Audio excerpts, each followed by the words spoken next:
മലയാളത്തിലെ ആധുനിക കവിതയുടെ പിതാവ് എന്നറിയപ്പെടുന്ന കുമാരനാശാൻ്റെ ചണ്ഡാല ഭിക്ഷുകി എന്ന നീണ്ട കാവ്യത്തിൽ നിന്നും എടുത്ത ഒരു കഥയാണ് മുസാവാത്ത് അഥവാ സമത്വം.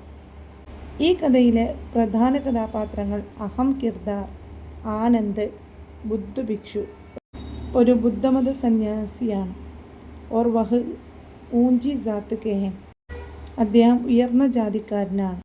അടുത്ത കിർദാർ ഏക് ലഡ്കി ഹെ, വഹ് നീച്ച് സാത്ത് കി തി, താഴ്ന്ന ജാതിയിൽപ്പെട്ട ഒരു പെൺകുട്ടിയായിരുന്നു.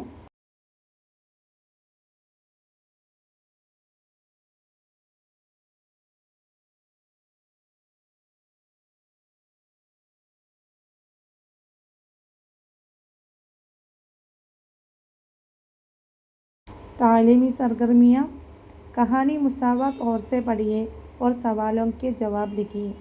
കഹാനി മുസാവാത്ത് ശ്രദ്ധയോടെ വായിച്ച് ചോദ്യങ്ങൾക്ക് ഉത്തരം എഴുതുക. ഒന്നാമത്തെ ചോദ്യം, ആനന്ദ് കുവേ പാസ് ക്യോ ആയ, ആനന്ദ് കിണറിൻ്റെ അടുത്തേക്ക് വന്നത് എന്തിനായിരുന്നു? ആനന്ദ് ബഹുത് പ്യാസ് തേ, ആനന്ദിന് വളരെയധികം ദാഹമുണ്ടായിരുന്നു. വഹ് അപ്നെ പ്യാസ് ബുജാനെ കെ ലിയെ, അദ്ദേഹം തൻ്റെ ദാഹം തീർക്കാൻ വേണ്ടിയിട്ടാണ് കുവാക്കെ പാസായ, കിണറിൻ്റെ അടുത്ത് വന്നത്. അടുത്ത ചോദ്യം, മേ പ്യാസത്തെ ബേതാബ് ഓ രഹാഹും, ഞാൻ ദാഹം കൊണ്ട് അസ്വസ്ഥനാവുന്നുണ്ട്. ജാത്ത് പാത്ത് സെ മുझे कोई मतलब नहीं, ജാതീയതയുമായി എനിക്കൊരു ബന്ധവുമില്ല. മുझे സിർഫ് പാനി ചാഹിയെ, എനിക്ക് വെള്ളം മാത്രം മതി. ആനന്ദ് കെ ഇസ് കൗൽ പർ ആപ്കെ റായേ ക്യാ ഹെ, ആനന്ദിൻ്റെ ഈ വാക്കുകളിൽ നിങ്ങൾക്കുള്ള അഭിപ്രായം എന്താണ്? അപ്നെ അൽഫാസ് മേ ലിഖിയെ. ജാത്ത് പാത്ത് കാ മത്ലബ്, ജാതീയത എന്നതുകൊണ്ട് ഉദ്ദേശിക്കുന്നത് ജാത്ത് കെ ബുനിയാദ്, ജാതിയുടെ അടിസ്ഥാനത്തിൽ ഇൻസാൻ കോ, മനുഷ്യരെ ബഡ യാ ചോട്ട മാൻനാ ഹെ, വലിയവരെന്നും ചെറിയവരെന്നും കരുതുന്നതാണ്. ഖുദാ കെ സാമനെ സബ് ലോഗ് ബറാബർ ഹെ, ദൈവത്തിൻ്റെ മുന്നിൽ സബ് ലോഗ് എല്ലാവരും ബറാബർ ഹെ, സമന്മാരാണ്. ജാത്ത് പാത്ത് സെ, ജാതീയത കൊണ്ട് സമാജ് മേ, സമൂഹത്തിൽ ബലായി നിഹി ഹോത്തി ഹെ, ഒരു നന്മയും ഉണ്ടാകാൻ പോകുന്നില്ല. തോ ജാത്ത് പാത്ത് ഹംകോ ഖത്തം കർണേ ചാഹിയെ, ജാതീയത നമ്മുടെ സമൂഹത്തിൽ നിന്നും ഇല്ലാതാക്കണം അല്ലെങ്കിൽ തുടച്ചു നീക്കണം. അടുത്ത ചോദ്യം, Anand or Ladki is Kahani K അഹം കിർദാർ ഹെ, ആനന്ദവും പെൺകുട്ടിയും ഇസ് കഹാനി കെ, ഈ കഥയിലെ അഹം കിർദാർ ഹെ, പ്രധാന കഥാപാത്രങ്ങളാകുന്നു. ഉൻകി ഖുസൂസിയത്ത് പഹചാനിയെ ഓർ നോട്ട് ലിഖിയെ, അവരുടെ പ്രത്യേകതകൾ കണ്ടെത്തി നോട്ട് എഴുതാനാണ് പറഞ്ഞിട്ടുള്ളത്. ആനന്ദ് ഏക് ബുദ്ധ ഭിക്ഷു താ, ആനന്ദ് ഒരു ബുദ്ധമത സന്യാസിയായിരുന്നു. വ ഏക് അച്ഛ ഇൻസാൻ ബി താ, അദ്ദേഹം ഒരു നല്ല മനുഷ്യന് കൂടിയായിരുന്നു.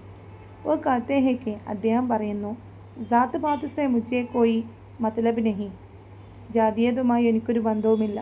മുझे സിർഫ് പാനി ചാഹിയെ, എനിക്ക് വെള്ളം മാത്രം മതി. ലേക്കിൻ, പക്ഷേ, ലഡ്കി ബഹുത് ആര്യത് സെ, പെൺകുട്ടി വളരെ ആശ്ചര്യത്തോടു കൂടി, ദൂർ ഹട്കർ, ദൂരെ മാറി നിന്ന്, കഹത്തെ ഹെ, പറയുന്നു, കെ ആപ് ഊഞ്ചി ജാത്ത് കെ ഹെ, നിങ്ങൾ ഉയർന്ന ജാതിയിലുള്ളതല്ലേ. ഓർ മേ നീച്ചി ജാത്ത് കി, ഞാൻ താഴ്ന്ന ജാതിയിലും. മേ ആപ്കോ പാനി ദേനെ ഖാബിൽ നഹി, എനിക്ക് നിങ്ങൾക്ക് വെള്ളം തരാൻ പറ്റൂല, സാധിക്കില്ല. ക്യോങ്കെ, എന്തുകൊണ്ടെന്നാൽ, വഹ് ജാത്ത് പാത്ത് കോ ബഹുത് ഡർത്തെ ഹെ, ആ പെൺകുട്ടി ജാതീയതയെ വളരെ പേടിച്ചിരുന്നു. അതുകൊണ്ടാണ് അവൾ അദ്ദേഹത്തിന് വെള്ളം കൊടുക്കാൻ വിസമ്മതിച്ചത്. അടുത്തത്, പടിയെ ഓർ പഹചാനിയെ, അവിടെ 2 കോളം കൊടുത്തിട്ടുണ്ട് അല്ലേ. ഫസ്റ്റത്തെ കോളത്തിൽ പ്രസൻറ്റ് ടെൻസ് അഥവാ വർത്തമാനകാലം, സെക്കൻഡ് കോളത്തിൽ പാസ്റ്റ് ടെൻസ് ഭൂതകാലവുമാണ് കൊടുത്തിട്ട് അല്ലേ. പ്രസൻറ്റ് വർത്തമാനകാലം എന്ന് പറഞ്ഞാൽ ഇപ്പോൾ നടന്നുകൊണ്ടിരിക്കുന്നത്, പിന്നെ പാസ്റ്റ് ടെൻസ് ഭൂതകാലം എന്ന് പറഞ്ഞാൽ കഴിഞ്ഞു പോയ കാലം. പേട് കെ ഖരീബ് ഏക്ക് കുവാ ഹെ, മരത്തിൻ്റെ അടുത്തൊരു കിണറുണ്ട്. പേട് കെ ഖരീബ് ഏക്ക് കുവാത്ത, മരത്തിൻ്റെ അടുത്തൊരു കിണറുണ്ടായിരുന്നു. ധൂപ്പ് കി ഷിദ്ദത്ത് ഹെ, വെയിലിന് കാഠിന്യമുണ്ട്. ധൂപ്പ് കി ഷിദ്ദത്ത് തി, വെയിലിന് കാഠിന്യമുണ്ടായിരുന്നു.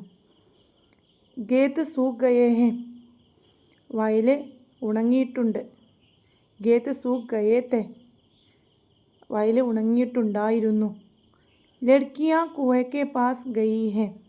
പെൺകുട്ടികൾ കിണറിൻ്റെ അടുത്തേക്ക് പോയി. ലഡ്കിയാ കുവയ്ക്ക് പാസ് ഗയി തി. പെൺകുട്ടികൾ കിണറിൻ്റെ അടുത്തേക്ക് പോയിട്ടുണ്ടായിരുന്നു. അടുത്ത ചോദ്യം, ജുംലെ ഹൊർസെ പഠിയെ. സെൻറ്റൻസ് ശ്രദ്ധയോടെ വായിക്കുക. പ്യാസ് ബുझते ही आनंदी की जान में जान आ गई. बच्चों, इस जुमले में मुहावरा जान में जान आ जाना इस्तेमाल हुआ है. കുട്ടികളെ, ഈ സെൻറ്റൻസിൽ ജാൻ മേം ജാൻ ആ ജാന എന്നുള്ള ഒരു മുഹാവിറ എന്ന് പറഞ്ഞാൽ പ്രയോഗം ഉപയോഗിച്ചിട്ടുണ്ട്. ഉസ്സെ മുറാദ് തോക്കത്ത് ആന യാ കുവ്വത്ത് ആന എ. അതിൻ്റെ അർത്ഥം ജാൻമേം ജാൻ ആഗയി എന്നുള്ളതിൻ്റെ അർത്ഥം തോക്കത്ത് ആന എന്നുള്ളതാണ്, ശക്തി വന്നു എന്നുള്ളതാണ്. നീച്ചെ ദിയഗയെ മുഹാവിറോം കാ മത്ലബ്. താഴെ കൊടുത്തിട്ടുള്ള പ്രയോഗങ്ങളുടെ അർത്ഥം സമജ്കർ മനസ്സിലാക്കി മുനാസിബ് ഖാനോമേം ലിഖിയെ. യോജിച്ച കോളങ്ങളിൽ എഴുതുക. ഓർ ഉൻക ജുംലോമേ ഇസ്തിമാൽ കീജിയെ. അവയെ വാക്യത്തിൽ പ്രയോഗിക്കുക. ആങ്ക് ബർ ആന എന്ന് പറഞ്ഞാൽ ദുഃഖ് ഓന. ദോസ്തിക്ക് ദുഃഖി ഹാലത്ത് സുൻകർ മേരി ആങ്കെ ബറായി. കൂട്ടുകാരൻ്റെ ദുഃഖാവസ്ഥ കണ്ടിട്ട് അവൻ്റെ കണ്ണുകൾ നിറഞ്ഞു. ബാഹ് ഓന എന്ന് പറഞ്ഞാൽ ബഹുത്ത് ഖുഷ് ഓന. ഇംതിഹാൻ മേം കാമിയാബ് ഓക്കർ വഹ് ബാഹ് ഓ ഗയ. അടുത്തത് ആബ് ഓന എന്ന് പറഞ്ഞാൽ ഷർമിന്ദ ഓന, ഷെയ്മാവുക, കുറച്ചൊരു നാണം തോന്നുക. സ്റ്റേജ് പർ ഖഡേ ഹോക്കർ വഹ് ആബ് ഓ ഗയ. സ്റ്റേജിൽ കയറിയപ്പോൾ അവനെന്തായി, കുറച്ച് നാണം വന്നു. അടുത്തത് ദിൽ ബർ ആന മീൻസ് ഹോംകീൻ ഓന, സങ്കടം വരിക. ഉസ്കി ബുരി ഹാലത്ത് സുൻകർ മേരി ദിൽ ബർ ആയ. അവൻ്റെ സങ്കടങ്ങൾ കേട്ടിട്ട് അല്ലെങ്കിൽ ദുരവസ്ഥ കേട്ടിട്ട് എനിക്ക് സങ്കടം വന്നു.